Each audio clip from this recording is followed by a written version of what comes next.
Moving forward with Chapter 11, we want to start talking about solutions in a quantitative fashion. We're going to start talking about concentration. We're going to start with what's called percent concentration. So concentration is the amount of solute dissolved in a certain amount of solution. So concentration is oftentimes given as a singular unit, but every concentration is always a ratio.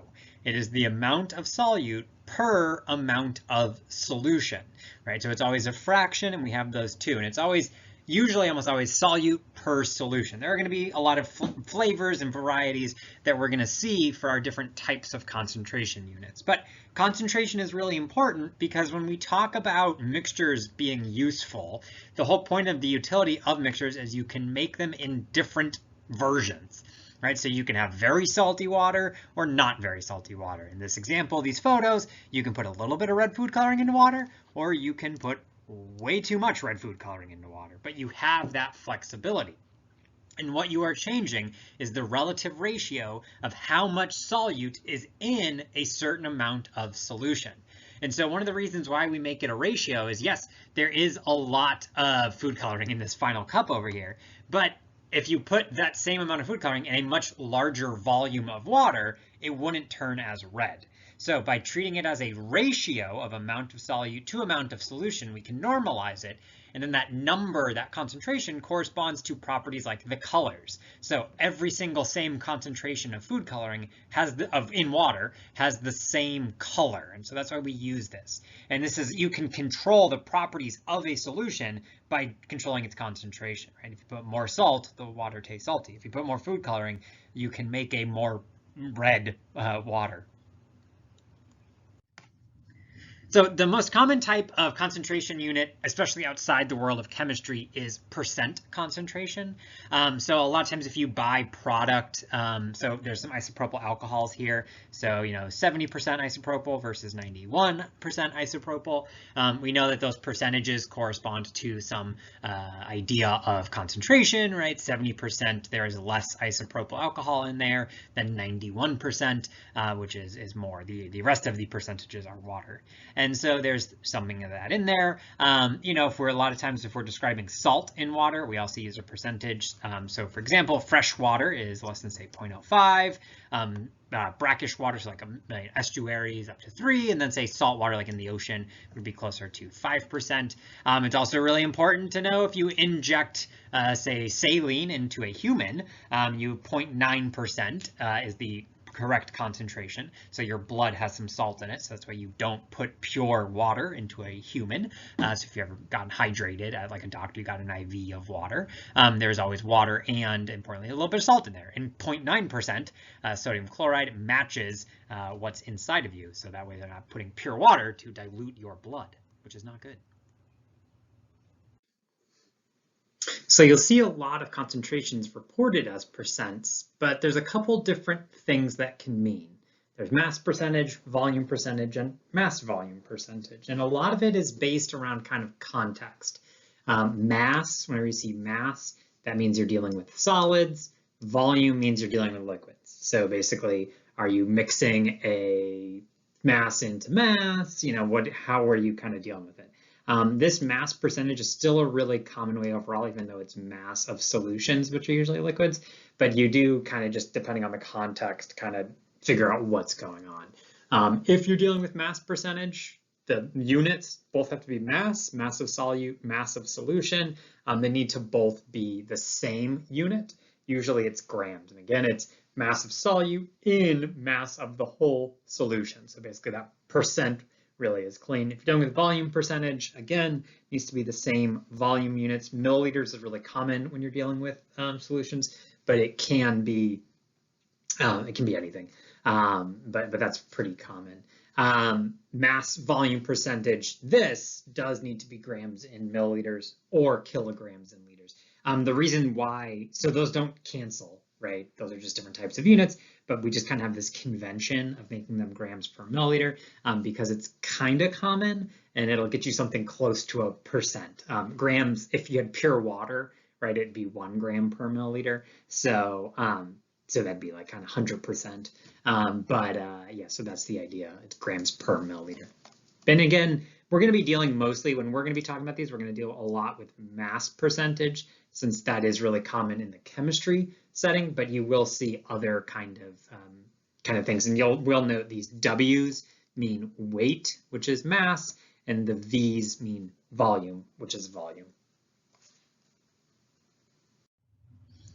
So let's look at an example of calculating these concentrations, because when we're dealing with concentrations, one of the things we want to be able to know is when we make a solution, what is the concentration of that solution? Because that's going to inform the properties and how it works. So 26 grams of NaCl is dissolved in 500 grams of water.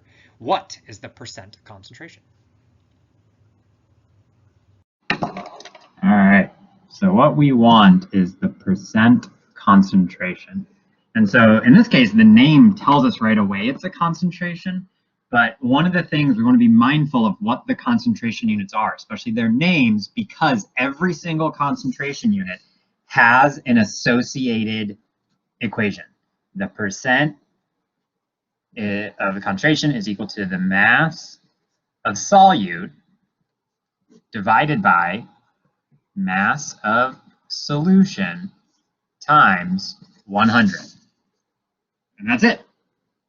And so then the question becomes, well, if you want this, what are the other values? What's the mass of the solute and what's the mass of the solution? So we can certainly see that I do have that information available. I have a bunch of masses, right? I have 26 grams and 500 grams. So one of the questions we're going to want to ask is what's the solute, what's the solution? What's the solute, what's the solvent? Sorry. So because 26 grams of NaCl is dissolved, if this is dissolved, this has to be solute, this has to be solvent. We can also see that this is a very small amount of mass, and this is a huge amount of mass relative to the 26. So little component is the solute, bigger component is the solvent. So that's great. So that tells us right away that the 26 grams slots into there. But 500 grams of water, that's the mass of solvent. We want mass of solution, okay? We are not given the mass of solution, but we can calculate it.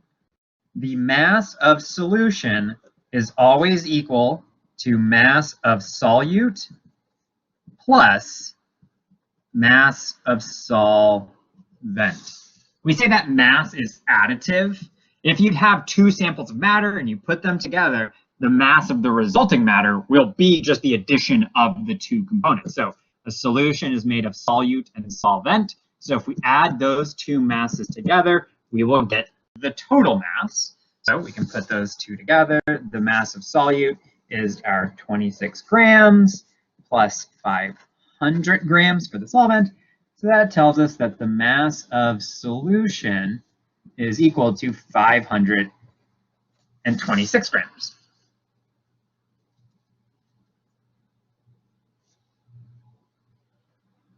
So now we can plug that in. This is one of the most common mistakes, is that we're given the mass of the solvent, and we plug that in for the solution. Most concentration units, we want to describe the solution on the bottom. There is one where we don't, which we'll get to. But generally, we want to have the solution, the whole solution in there. And so we can plug all this in. Percent weight by weight is equal to 26 grams divided by 526 grams times 100.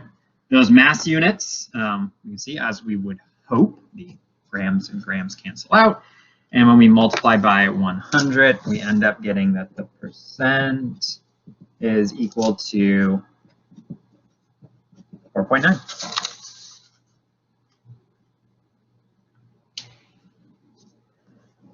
So in this solution, when we dissolved NaCl into all this water, 4.9% of the mass is NaCl.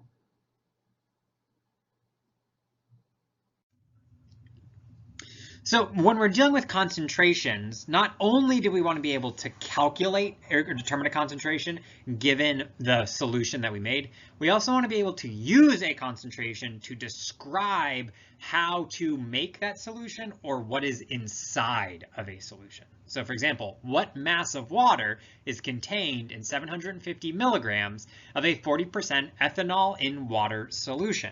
So in this case, I want to know what mass of water is contained in. So this is a part of the solution, and I want to know how much is in this particular version of the solution. So what mass of water is contained in 750 milligrams of a 40% ethanol in water solution? All right, so we know we want mass of water. The values, when we're dealing with these worlds of concentration, a lot of times we want to think it's going to be really helpful to look at, well, what values are present?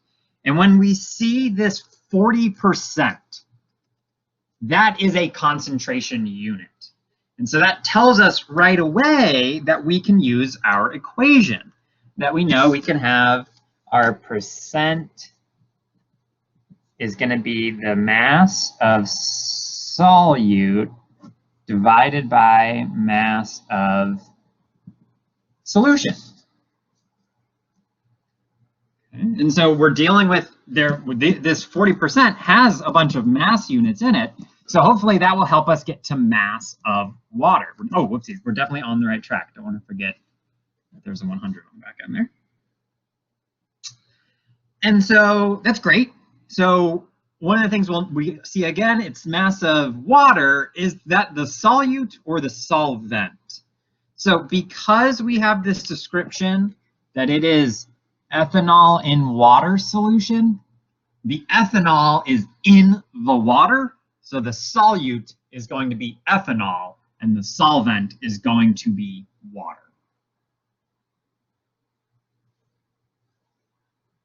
So this mass of solute, this would actually be ethanol, which is not exactly what we want.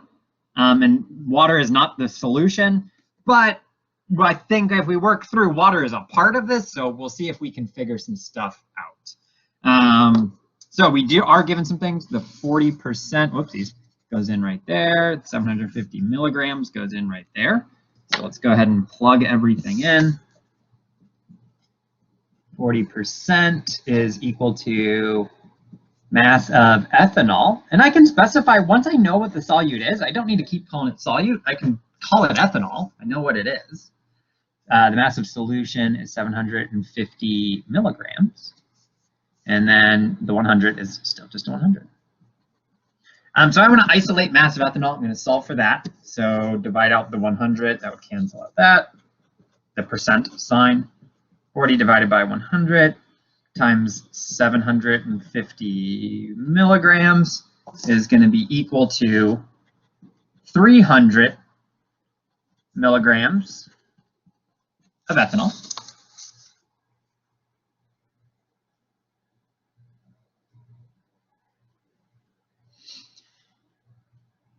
So that's useful. I have a piece of information, not quite what I wanted, but I can figure out the mass of the solute using the concentration equation. There is another relationship that I have that is not necessarily going to jump out based on the values that are given, but is always true that we don't want to forget about. And that is the case that the mass of solution is equal to the mass of solute plus the mass of solvent.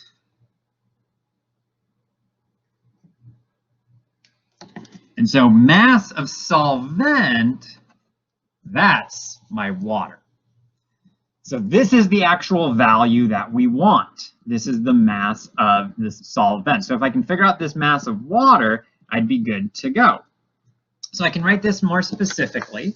I can say that the mass of the solution is equal to the mass of ethanol plus the mass of water. And so solution is the 750 milligrams I was given. Mass of ethanol is the 300 milligrams I just calculated.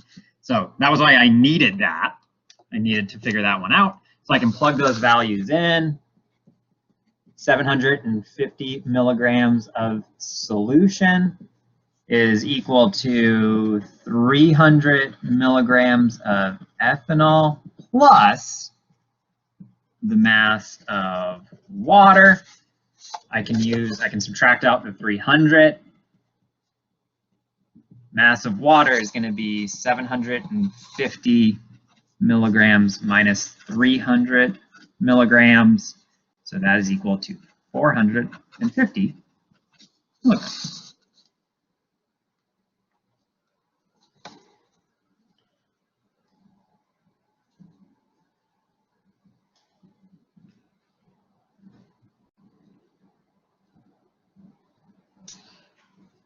So this relationship, mass of solution is mass of solid plus mass solvent. That's called mass additivity, that those can always add together. And we can always use that in pairing with the concentration equation to work together to figure out. You'd always need to do this if you want to figure out something about the solvent. If we had asked what is the mass of solute, you're done right here. But if you want to know something about the solvent, you always have to go to the sort of secondary relationship of like, how do the solution and the solvent, or the solute and the solvent, combine to give you a solution value. So we'll see some other things like that, but we can always work through that. So this sort of relationship, or this description, right? On the first example, we were just looking at calculating concentration. That's really good. That allows us to characterize solutions. But the other aspect of concentration is that it lets you, this is sort of just a generic relationship, 40%. It doesn't describe this particular solution, and it lets you figure out aspects of this solution. You know you have 750 milliliters of solution. Say you were given this, you had 750 milligrams of a solution, and you know it's 40%. Well, how much water is in there? How much ethanol is in there? How can you do that? So either you're given a solution and you want to know its components, or you're told you need to make this, right? You need to make 750 milligrams of 40%. How do you do it? Make it, go out and actually. Along the lines of these percent concentrations, there are also the units called parts per million and parts per billion, which are ppm and ppb. These are very, very similar units where you can see you take a mass of solute divided by a mass of solution and you multiply it by some term. In the percent concentration, we were multiplying by 100. So percent is literally parts per 100. In the case of parts per million and parts per billion, I'm multiplying by the m is million, 10 to the 6 is million, and then b is billion, 10 to the 9 is billion. So these concentration units are used in the same way.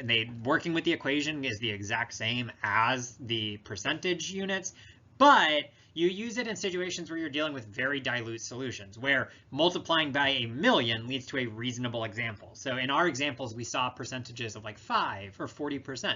So when you multiplied by 100, you got a reasonable number. We use parts per million or parts per billion, where multiplying by a million leads to, like, say, 1 part per million. So 1 gram of solute for every 1 million grams of solution. So these are very dilute solutions. Usually this is commonly used in situations where it's like, how much lead is in your water? Where the limit on that should be very, very low, because you really don't want any lead in your water. Okay. First video down here, we're looking for questions on participation 127. It's going to be due Tuesday. This first set of videos will be covered on midweek 3 homework over on Active. For Wednesday, heat diffusion of water lab, we have the normal pre-lab questions, technique comprehension, and notebook due at 11 a.m. But also at 11 a.m., we're going to meet in room 124, where we do the kind of normal after lab work. We're just going to start there and do that chapter 10 participation quiz. If you have any questions about anything, don't hesitate to reach out. It's in room 141. 124 is lab. It's in room 141, which is where lecture will be, the normal lecture room. Yeah, so if you have any questions about anything, let me know. Otherwise, we're just going to start this. We still got to do the set of videos. We got to finish chapter 11. That's what we're doing. I'm getting distracted. I'll see you in the next video.